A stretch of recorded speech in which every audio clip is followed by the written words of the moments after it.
वैभव जो 26 साल का है, उसकी अभी अभी नई शादी हुई है और उसकी एक खूबसूरत सी बीवी भी है। ये दोनों हनीमून बनाने हिमाचल गए थे, जहां उन्होंने 4 दिन गुजारे। अब उनके दिल्ली अपने घर वापस आने का समय हो गया था। दोनों अपनी गाड़ी में बैठ गए और दिल्ली के लिए चल दिए। रात के 11 बज गए थे। अब वो हिमाचल की घाटी को पार करने ही वाले थे।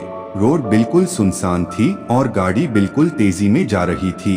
अचानक वैभव को अपनी गाड़ी के आगे एक औरत दिखी, जिसने लाल रंग की साड़ी पहनी थी।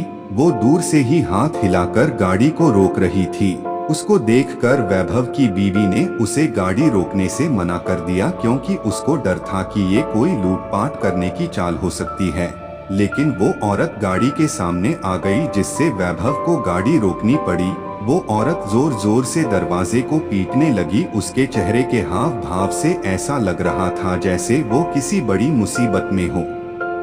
वैभव की बीवी ने उसे गाड़ी का दरवाज खोलने से मना कर दिया। उसने कहा कि ये कोई चाल हो सकती है, हमें बाहर नहीं जाना चाहिए। पर वैभव ने बोला कि अगर सच में ये किसी मुसीबत में होगी तो और उसे हमारी जरूरत हो, क्योंकि उसको देखकर वो अच्छे खासे घर की लग रही थी।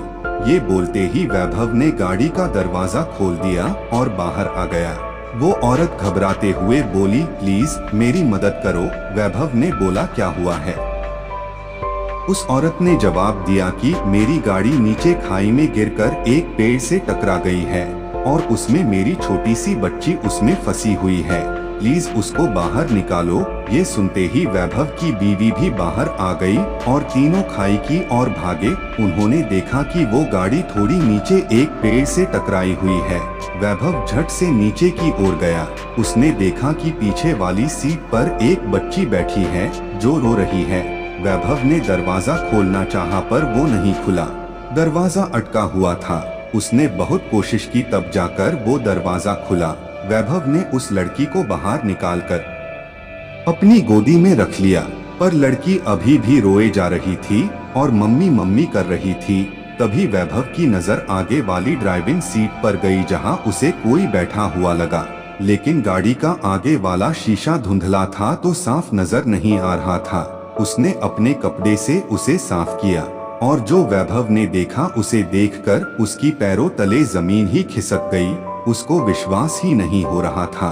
उसने देखा कि आगे वाली सीट पर और कोई नहीं, उस बच्ची की माँ थी जो मदद के लिए वैभव को बुला रही थी। उसने देखा कि उस औरत के माथे से खून निकल रहा था और उसकी मौत हो चुकी थी। वैभव की पत्नी वैभव की हालत देखकर झट से उसके पास आई और वो भी ये मंजर देखकर हैरान हो गई। ये देखते ही वैभव और उसकी पत्नी ने पीछे की ओर देखा, जहां वो औरत खड़ी थी, पर अब वहां कोई नहीं था। फिर वैभव ने वो बच्ची अपनी पत्नी को दे दी। वह दोनों बच्ची को लेके वहां से चल दिए। कुछ दूर जाने के बाद उन्हें वो औरत सड़क पर खड़ी दिखाई दी और वह हाथ जोड़कर गायब हो गई। वैभव और उसकी पत्नी को लगा कि वह औरत उनका धन्यवाद कर रही थी। आपको वीडियो अच्छी लगी हो तो वीडियो को लाइक करके चैनल को सब्सक्राइब जरूर कीजिए और कमेंट्स में जय श्री राम जरूर लिखें।